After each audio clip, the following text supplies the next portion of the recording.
रूस के साथ बातचीत को लेकर ज़ेलेंस्की का बड़ा बयान सामने आया है। ज़ेलेंस्की ने कहा है कि रूस से बातचीत में समझदारी होनी चाहिए, किसी भी तरह का अल्टीमेटम स्वीकार नहीं किया जाएगा।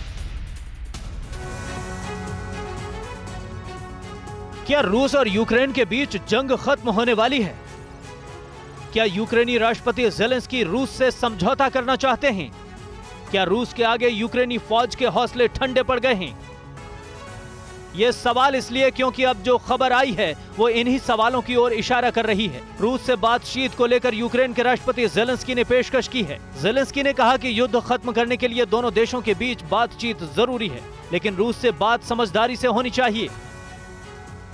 यूक्रेनी राष्ट्रपति ने यह भी कहा है कि वो किसी भी तरह का अल्टीमेटम स्वीकार नहीं करेंगे, यानी यूक्रेन रूस से बातचीत के लिए तो तैयार है, लेकिन अपनी शर्तों पर, न कि रूस की, क्योंकि रूस बार बार यूक्रेन को धमकी दे रहा है, अमेरिकी मदद लेने पर गंभीर नतीजे भुगतने का दावा कर रहा है।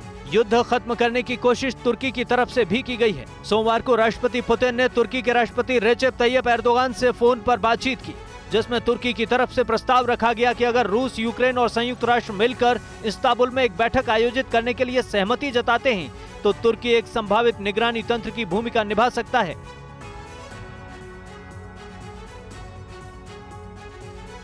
और जंग के बीच अपनी एटमी पावर को आजमाने में जुटा है रूस। युद्ध शुरू होने के बाद तीसरी बार न्यूक्लियर अटैक क्षमता का टेस्ट किया है रूस ने। इवानोवो रीजन में रशियन स्ट्रेटेजिक मिसाइल फोर्स की एक्सरसाइज हुई। कल ही रूस ने अमेरिका को एटमी हमले की धमकी दी थी।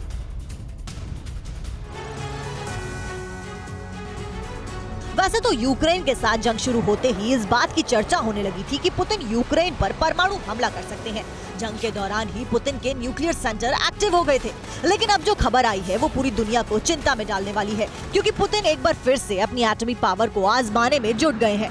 युद्ध शुरू होने के बाद ऐसा तीसरी बार हुआ है जब रूस अपनी न्यूक्लियर अटैक क्षमता का टेस्ट कर रहा है। खबर है कि रूस इवानोवा रीजन में अपनी एटमी ताकत परखने में जोर शोर से जुटा है। युद्ध के बीच रशियन स्ट्रेटेजिक मिसाइल फोर्स की बड़ी एक्सरसाइज। रूसी डिफेंस मिनिस्ट्री ने न्यूक्लियर एक्सरसाइज की पुष्टि की। एक्सरसाइज में मिसाइल सिस्टम को मोर्चे पर तैनात करने का भी अभ्यास। खासतौर से परमाणु हमले के लिए रूस ने बनाई है स्ट्रेटेजिक मिसाइल फोर्स। रूसी एक्सरसाइज में 1000 के करीब सैन्य अधिकारी शामिल। इस जंग के दौरान यूक्रेन सहित पूरी दुनिया ने यूक्रेन पर परमाणु हमले की आशंका जताई है। कल भी रूस ने अमेरिका को एटमी हमले की चेतावनी दी थी। ऐसे में रूस की ये हरकत नजरअंदाज नहीं की जा सकती।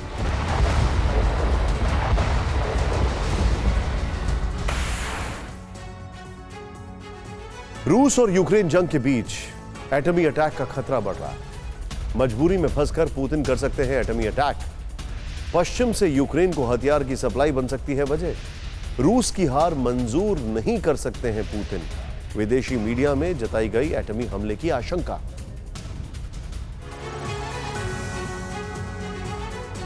अगर पुतिन यूक्रेन पर न्यूक्लियर अटैक करेंगे तो इसके पीछे की वजह क्या होगी? क्या हमले के लिए नेटो और अमेरिका की उकसावे वाली रणनीति वजह बनेगी, या पश्चिम से यूक्रेन को मिल रहे हथियारों की वजह से रूस न्यूक्लियर हमला करने पर मजबूर होगा, या फिर पुतिन की व्यक्तिगत ख्वाहिश इसके लिए जिम्मेदार होगी? विदेशी मीडिया ने न्यूक्लियर हमले से जुड़ी कई आशंकाओं का जिक्र किया है, जिसमें बताया गया है कि रूस यूक्रेन जंग ने परमाणु युद्ध के खतरे को करीब ला दिया है।